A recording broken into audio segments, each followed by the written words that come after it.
Welcome back to Paul's Tech News. I have returned after a holiday hiatus, a New Year's nap, and a provocative pilgrimage to Las Vegas for the Consumer Electronics Show last week, which now features 90% fewer consumer electronics, to keep things streamlined. But on the plus side, the dearth of core desktop PC hardware announcements means my Q1 and Q2 schedule is way more open compared to last year, when benchmarking the RTX 50 series as it rolled out slowly and painfully consumed exorbitant amounts of my time and energy.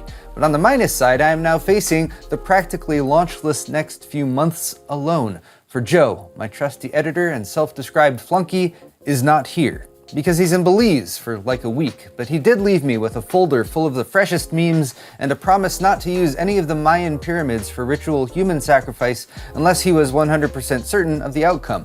He also said that he'd come back, but until then, I'm the editor, so I can do this.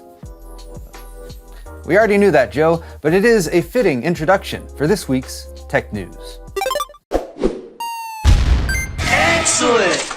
Today's video is brought to you by Thermaltake's View 600 TG full tower chassis, featuring 4 tempered glass panels that provide an unobstructed view of your PC and support for massive 420mm radiators for AIO or custom cooling. Available in 5 distinct and unique colorways, including Future Dusk, the View 600 TG also supports hidden connector and eATX motherboards and includes an anti-sag GPU bracket and rotatable PCIe slots, as well as easily removable ventilation panels and plenty of room for cable management and added storage. There's an optional 6-inch LCD add-on too. For more on the View 600 TG from Thermaltake, click the sponsor link in the video description. Expectations for consumer PC hardware were already low leading into CES 2026, and at least when it comes to core components such as CPUs and GPUs, those expectations were totally fulfilled.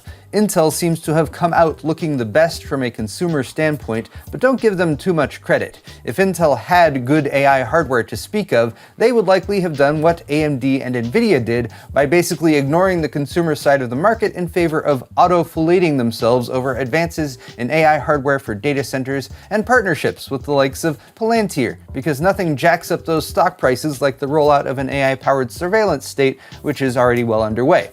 But I digress.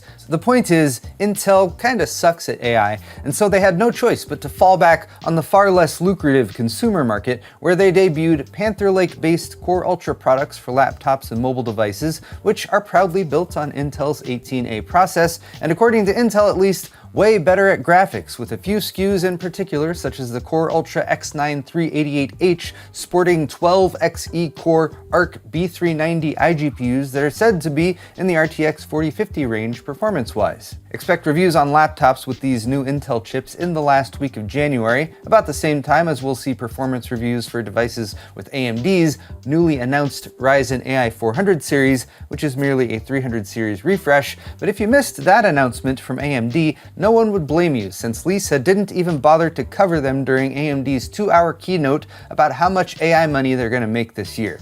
She also didn't cover the only desktop CPU or GPU announced during the whole damn show, the 9850X3D, but I and other tech media did, because that's what we were briefed on, and in the not too recent past, the content of media briefings would at least be referenced in a show keynote like this one, but this is 2026 now, and all that matters is money and AI. Nvidia's keynote, like AMD's, focused solely on AI slop, and while that is even more expected from Team Green at this point, I still don't think they should get a pass for it. But some expectations were less tempered than others, and coming full circle, of all the letdowns of CES 2026, I think Intel's lack of GPU news was the most letdowny. For, like many of you, I anticipated a B770 launch announcement, and when I asked where it was, I was met with a look of regret and a head shake. And even now, a week after CES, board partners are saying they don't have B770 test boards or final specs for the much anticipated Arc GPU. At the very least, there's no direct talk of it being cancelled, but it's at least a month and a half away, if not more, based on this news. Now, the biggest news-shaped bomb to drop post-CES was lobbed by Tim over at Hardware Unboxed, who posted this video Thursday morning, alleging that the RTX 5070 Ti has been cancelled, kaput, end of life, as it were, but further explanation is required. To sum up, the now retconned video discussed Tim's attempts at CES to secure RTX 5070 Ti samples for a roundup review that Steve, the one with the short hair, was planning, given the absence of any new GPU announcements this year. The 5070 Ti revisit was stymied by a lack of review samples, however, with all vendors approached claiming there were none to be had, and an ASUS rep at the show going so far as to say that the SKU is effectively end of life from ASUS perspective due to supply constraints. ASUS even double confirmed this with Tim, leading him to produce this video sharing those statements publicly. Now, it's notable that it wasn't reported that Nvidia had EOL'd the 5070 Ti, though that impression was definitely given as follow-up content was produced based on this apparent official news from one of Nvidia's biggest board partners. I and many others reached out to Nvidia for comments, and their official word is this: demand for GeForce RTX GPUs is strong, and memory supply is constrained. We continue to ship all GeForce SKUs and are working closely with our suppliers to maximize memory availability.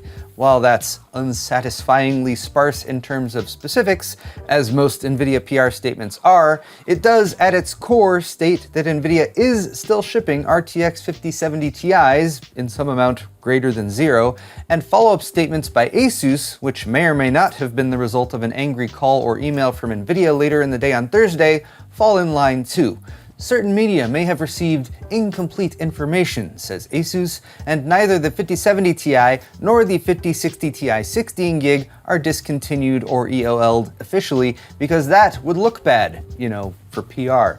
If consumer stock that's available for sale is drying up, and GPU prices are rising, and models with relatively lower prices and larger VRAM allocations like these seem to be getting hit first, and vendors don't have samples to provide an outlet like Hardware Unboxed, well, that's just the result of the constrained memory supply, and we should just accept that and pay more rather than connecting the dots one more time to answer the question, and why is memory supply constrained, Nvidia? I like this unattributed but succinct explanation from the comments in Gamers Nexus Nvidia CES video. The reason RAM has become 4 times more expensive is that a huge amount of RAM that has not yet been produced was purchased with non-existent money to be installed in GPUs that also have not yet been produced in order to place them in data centers that have not yet been built, powered by infrastructure that may never appear, to satisfy demand that does not actually exist and to obtain profit that is mathematically impossible. Pretty much explains it. Attempting to bring this ship back around to somewhat good news, there was a follow-up to AMD's lack of desktop hardware at CES posted by computerbase.de. 2 rumored products that didn't materialize are apparently still in the works. First is the Ryzen AI 400 series for socket AM5, which could, in theory, provide APU-style processors with enhanced iGPUs that rival entry-level discrete video cards as a budget-oriented solution for desktop builds, which I would be very happy to see, although memory bandwidth might limit iGPU performance somewhat. That remains to be seen. But early Q2, or perhaps April to May timeframe, might see those actually launch, and presumably AMD would preface that with some type of formal announcement. And then there's the 9950X3D2, a dual 3D V-cache chip that has also been heavily rumored and many expected to be announced alongside the 9850X3D, but it was left out last week. Apparently that CPU is also still coming at some point, but those who are eagerly anticipating what performance gains a 192MB L3 cache might bring will have to wait a bit longer, as AMD just said, stay tuned, which I speculate might mean a later in Q2 announcement or debut, which would place it in Computex territory, which takes place the first week of June. Again, that's speculative, but I could be wrong, as Geekbench scores for this CPU have already popped up, with a new entry Friday pairing it with a Gigabyte X870 Tachyon motherboard. The 9950X3D2 hit a peak frequency of 5.65 GHz, which indicates a stock test, though it was paired with DDR5 8000 memory, and the results show reasonable single and multi-core performance gains over a standard 9950X3D without the 2. And finally, it looks like the CPU that was announced at CES, sort of, the 8-core 9850X3D, will see performance reviews on January 28th and be available for purchase January 29th if this leak, shared with videocards.com, is true. And because I can already sense that I'm going to be very glad when Joe gets back, this episode's tech briefs will be even briefier than usual. Here's a quick summary of what 2026 has in store for PC hardware. It's going to suck. You probably didn't need me or this IGN article to tell you that, but there's no foreseeable end to the memory shortages in sight, and even the most optimistic predictions only see prices stabilizing in 2026, meaning they'll stay high but stop getting worse, which is small consolation to anyone who needs a new system or an upgrade. Old hardware might be the saving grace for PCs this year, and already trends towards previous generations that started in late 2025 with a DDR4 kick, but have now extended to include downright geriatric DDR3 platforms will likely continue. If you've got an old system or two collecting dust that you were considering adding to the e-waste pile, it might be a good idea to rescue those components instead, whether for personal use or to donate or give away to someone in need of a PC. A stopover system is, after all, much better than no computer at all. Just consider that you might need to install Linux, since Microsoft considers hardware more than 3 or 4 years old to be too dirty and uncouth for a Windows 11 installation. And definitely do not give in to the apparent trend, which some have named specifically, of killing off personal computers in favor of cloud rentals, because a PC as a service is a shitty idea for anyone who isn't heavily invested in data center companies. If I can do anything this year to encourage the use of used parts, alternative operating systems like Linux, and generally giving the middle finger to companies engaged in these anti-consumer practices, particularly when those companies built themselves on selling consumer hardware to actual end users in the first place, I will. And finally, because we will continue to need regular palette cleansers in 2026, here's a Reddit post from earlier this month that I'm going to assume is true. Because look, there are pictures. Redditor The Only Alan K said their PC stopped a stray bullet, potentially saving their kid's life, and I can think of no more poignant response than the top comment on this post. 120mm is indeed greater than the 9mm, which proves that a personal computer could possibly save your life, and I'd like to see a cloud-based PC do that. But there you have it, guys. Tech news for the week, and if you liked it, click that like button or leave me a comment down below.